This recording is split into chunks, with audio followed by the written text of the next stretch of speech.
بسم الله الرحمن الرحيم الحمد لله رب العالمين والعاقبة للمتقين ولا عدوان إلا على الظالمين والصلاة والسلام على أشرف الأنبياء والمرسلين نبينا محمد وعلى آله وأصحابه أجمعين. Salam alaikum wa rahmatullahi wa barakatuh mes chers frères et mes chères sœurs. Bienvenue à vous dans ce quatrième cours des leçons de Tawhid. Nous étions arrivés à la leçon numéro 2 qui consiste à évoquer les conditions de la ilaha illallah, à énumérer les conditions de la ilaha illallah. Nous avions vu les premières conditions, les 5 premières conditions, et nous allons aujourd'hui attaquer la 6e de ces conditions. En récapitulatif de ce que nous avons vu, nous allons les énumérer les 5 premières. La première était la science, al-ilm. Puis la seconde, c'était la certitude, al-yaqin. La troisième était l'acceptation, al-qaboul. La quatrième était al-inqiyad, la soumission. Et la cinquième était la véracité, as-sidq. Et aujourd'hui, nous allons attaquer la sincérité, al-ikhlas. Al-ikhlas, c'est le fait de vouer un culte sincère à Allah Azza wa Jal, qui s'oppose à l'association, au shirk, qui s'oppose à l'hypocrisie, al-nifaq, et au fait également d'œuvrer pour être vu, al-riya, l'ostentation, ou d'être entendu, as-sum'a. Al-ikhlas consiste à purifier ses œuvres avec une intention saine de toute association qui pourrait les corrompre, qui pourrait corrompre nos adorations. Allah Azza wa Jal, il nous dit dans le Coran, dans Surat Az-Zumar, verset numéro 2, Fa'budillaha mukhlisan lahu din. Adorez donc Allah en lui vouant un culte exclusif. Également, dans Surat Al-Bayyina, verset 5, Shir nous donne ce verset pour appuyer ce point, cette condition qui est la sincérité.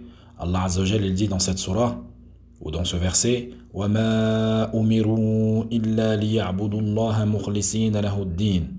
Et ne leur a été commandé cependant que d'adorer Allah, lui vouant un culte exclusif.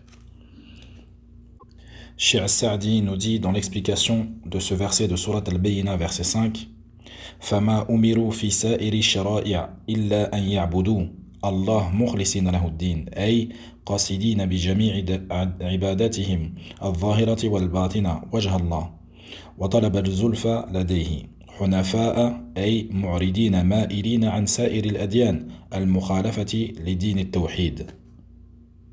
Donc il nous dit, ils n'ont été ordonnés dans toutes les législations que d'adorer Allah, de le vouer à un culte exclusif, de vouloir dans toute leur adoration apparente ou cachée que la face d'Allah Azza wa Jal, demandant de pouvoir se rapprocher de lui. Hunafa, ce qui veut dire se détourner de tout culte, de toute religion autre que celle du monothéisme pur. Puis Cheikh Mohammed al-Wasabi nous donne 2 hadiths du prophète sallallahu alayhi wa sallam. Le premier est celui de Abi Hurayrata radiyallahu anhu, qui nous dit que le prophète sallallahu alayhi wa sallam a dit أسعد الناس بشفاعة يوم القيامة من قال لا إله إلا الله خالصا من قلبه أو نفسه. Le prophète a dit, le jour de la résurrection, la personne qui se réjouira le plus de mon intercession sera celle qui aura attesté qu'il n'y a de divinité digne d'adoration qu'Allah, la ilaha illallah, sincèrement du plus profond de son cœur ou de son âme. Puis il nous donne un second hadith de Utban ibn Malik radiyallahu anhu, qui nous dit que le prophète sallallahu alayhi wa sallam a dit Inna Allah harrama ala an-nar man qala la ilaha illallah yabtaghi bidhalika wajha Allah. Que le prophète a dit Allah a interdit le feu à toute personne attestant qu'il n'y a de divinité digne d'adoration qu'Allah, la ilaha illallah, ne souhaitant par cela que la face d'Allah. La 7e condition n'est autre que l'amour. L'amour de cette parole, la ilaha illallah, l'amour de cette parole primordiale et bénie, de ce qu'elle implique et indique, ainsi que l'amour de ceux qui œuvrent avec et se conforment à ses conditions, et détester ce qui va à son encontre. Allah Azza wa Jal, il dit dans Surat Al-Baqarah, verset 165, Shir donne le verset qui prouve que l'amour inconditionnel n'appartient que à Allah Azza wa Jal.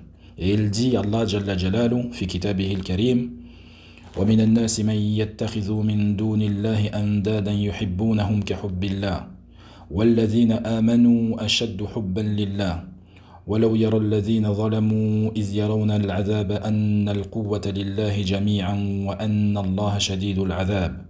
Parmi les hommes, il y en a qui prennent en dehors d'Allah des égaux à lui, en les aimant comme on aime Allah. Or, les croyants sont les plus ardents en l'amour d'Allah. Naam. L'amour inconditionnel ne doit être voué que à Allah Azza wa Jal. Également, Shir nous donne un second verset pour appuyer sa parole dans Surat Al-Maïda, verset 54.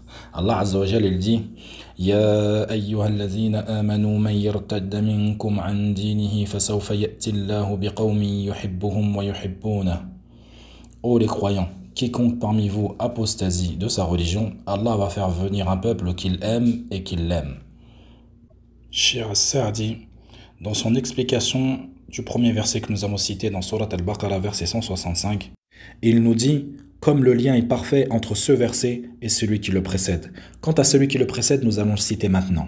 Allah Azza wa Jal nous dit « Certes, dans la création des cieux et de la terre, dans l'alternance de la nuit et du jour, dans le navire qui vogue en mer chargé de choses profitables aux gens, dans l'eau qu'Allah fait descendre du ciel par laquelle il rend la vie à la terre une fois morte, et y répand des bêtes de toute espèce, dans la variation des vents et dans les nuages soumis entre le ciel et la terre. En tout cela, il y a des signes pour un peuple qui raisonne. Subhanallah. Donc Shir, après avoir évoqué cette perfection, ce lien parfait entre le verset que Shir al-Wasabi nous donne pour prouver l'amour d'Allah et le verset qui le précède, il nous prouve que Allah il a démontré les preuves de son unicité irréfutable, des évidences qui amènent à la certitude, qui enlèvent tout doute, lorsqu'il dit parmi les gens, dans le verset, lorsqu'il dit parmi les gens, avec toutes ces preuves claires et évidentes, il persiste, les gens persistent à prendre en dehors d'Allah des divinités, des égaux, en les plaçant au même degré qu'Allah Azza wa Jal, dans l'adoration et dans l'amour, et dans leur immensification et leur obéissance. Et celui qui est dans une telle posture, après qu'on lui ait expliqué correctement le tawhid, et qui persiste dans cela, dans le fait de se détourner de la méditation des signes d'Allah et de la réflexion sur les créatures d'Allah, cela prouve qu'il renie Allah. Il n'y a alors aucune excuse. Et de ce fait, le châtiment lui est obligatoire. Et ceux qui prennent en dehors d'Allah d'autres divinités, ils ne les placent pas au même rang qu'Allah, dans la subsistance, la création, la gouvernance de l'univers, mais bien dans l'adoration. Et ils prétendent adorer les idoles, les statues, pour qu'elles puissent les rapprocher d'Allah Azza wa Jal. Fin de citation.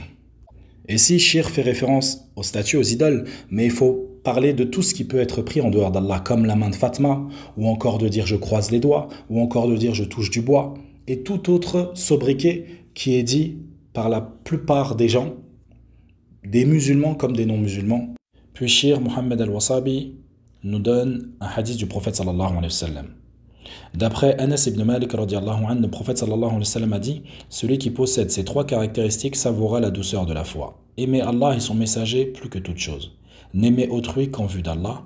Détester revenir à la mécréance après qu'Allah l'en ait sauvé et de la même manière qu'on déteste être précipité dans le feu. » Naam. Puis Shir nous dit « Les gens attestent qu'il n'y a de divinité digne d'adoration qu'Allah. La ilaha illallah. Aimant Allah d'un amour sincère. Alors que les gens de l'association du shirk aiment Allah et aiment d'autres avec lui.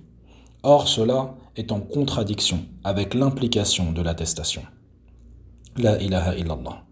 Quant à la 8e condition, c'est le fait de mécroire au tawarit, qui est le pluriel de tarot, qui est tout ce qui est adoré en dehors d'Allah, ainsi que croire en Allah en tant que Seigneur, Créateur, et comme étant le seul à mériter d'être adoré.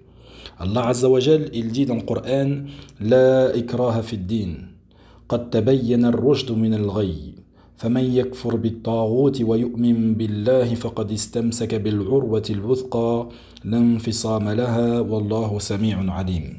Le bon chemin s'est distingué de l'égarement. Donc quiconque mécroit aux fausses divinités at-tawarit tandis qu'il croit en Allah saisit la lance la plus solide qui est La ilaha illallah, qui ne peut se briser, et Allah est audient et omniscient. Donc les tawarites sont tous ceux qui sont adorés en dehors d'Allah. Et ici nous apportons une précision. Isa, à titre d'exemple, est adoré en dehors d'Allah. Mais cela ne le rentre pas dans les tawarites, car il n'a jamais agréé d'être adoré en dehors d'Allah.